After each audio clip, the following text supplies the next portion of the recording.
জিনিসপত্রের দাম বাড়ছে, মানুষের আয় কমছে, চাকরি নেই, বাকরি নেই, রুজি নেই, রোজগার নেই। বিপুল অংশের মানুষ দুবেলা পেট পুরে খেতে পায় না। বিপুল অংশের মানুষ আমাদের দেশে আজও।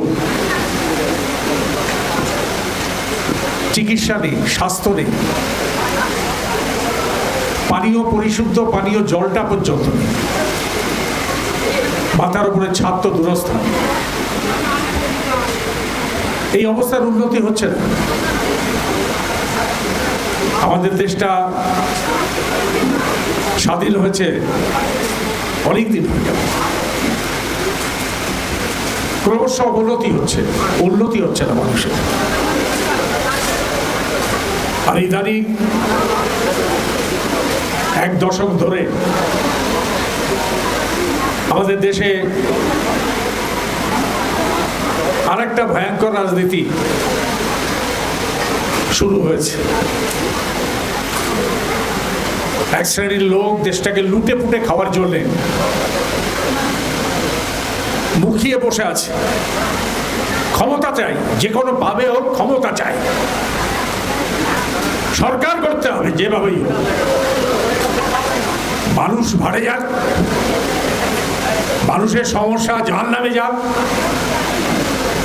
আমাকে সরকার করতে হবে, কি কেন্দ্রে কি রাজ্যে। এবং সেই সরকার গড়তে গিয়ে আমরা লক্ষ্য করছি যেটা সব থেকে ভয়ঙ্কর গণতন্ত্রের ক্ষেত্রে, সেটা হচ্ছে অর্থবল আর বাহুবলকে ব্যবহার করা হচ্ছে। রাজনীতিতে এখন যুক্তি তর্ক নেই, সংগঠন নেই, লড়াই সংগ্রাম আন্দোলন নেই, মানুষের সমস্যা সমাধান করবার ইস্যু নিয়ে আলোচনা নেই। কার হাতে কত টাকা আছে আর কার কথায় প্রশাসন চলছে, তাদের সঙ্গে যে গুন্ডা বাহিনী আছে, এই দিয়ে ক্ষমতা দখল করো যেন তেন প্রকারের। এবং আজকে ভারতবর্ষে আমাদের নির্বাচন হয়ে গেল, অনেক চেষ্টা করেও মোদিকে ঠেকানো গেল না। এটা ঠিক 2 বছর, দুটো টার্ম, 10 বছর, 14 থেকে 24 পর্যন্ত মোদি একক সংখ্যাগরিষ্ঠ হয়ে ক্ষমতা বসেছিল, প্রধানমন্ত্রী হয়েছিল।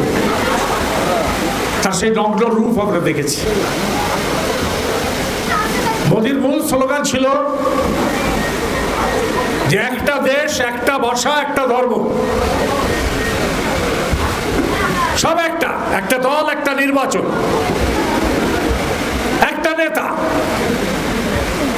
সেইটা এবার মানুষ ঘুচিয়ে দিয়েছে যে তোমার এই একটা দেশ, একটা দল, একটা ধর্ম, একটা নেতা, একটা ভাষা, একটা নির্বাচন,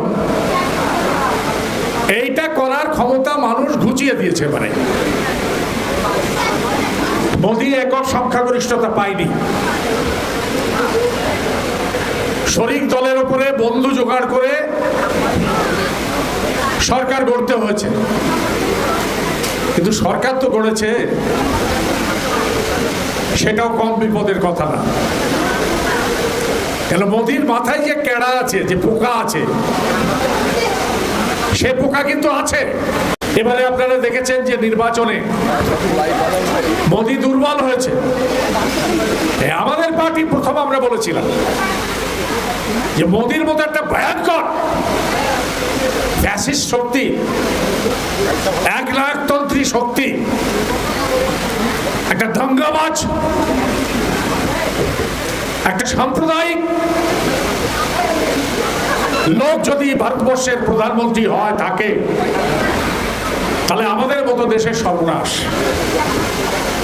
ফলে মানুষকে বোঝাতে হবে, মোদিকে রুখতে হবে। অসংখ্য মসজিদ আছে, অসংখ্য মন্দির আছে, মসজিদ ভেঙে মন্দির করার দরকার নেই, মন্দির ভেঙে মসজিদ করারও কোনো দরকার নেই। আরো মসজিদ লাগে, আরো মন্দির লাগে, বানাও, কোনো আপত্তি নেই। কিন্তু এক ধর্মের মানুষ অন্য ধর্মের মানুষের স্বাধীনতায় যদি হস্তক্ষেপ করে, তাহলে আমাদের দেশে সংবিধান আইন তাকে বরদাস্ত করবে না, সে মোদিও যদি হোক না কেন। এবারে নির্বাচনে তাই মোদিকে আমাদের দেশের মানুষ হুঁশিয়ারি দিয়েছে, বরদাস্ত করতে চায়নি। আপনারা হয়তো অনেকে জানেন না যে রামের মন্দির করেছিল, বিজেপি একটা বড় স্লোগান তুলেছিল, জয় শ্রীরাম, জয় শ্রীরাম। শ্রীরাম না বলতে পারলেই সে হচ্ছে রাষ্ট্রদ্রোহী, দেশদ্রোহী। গরুর মাংস বাড়িতে রাখলে সে রাষ্ট্রদ্রোহী, দেশদ্রোহী। এইসব অত্যাচার শুরু করেছিল সারা দেশ জুড়ে। আর সেই অযোধ্যা, যেখানে হাজার হাজার কোটি টাকা ব্যয় করে রামের মন্দির তৈরি করেছে, সেখানে গোহারান এনে গেছে বিজেপি।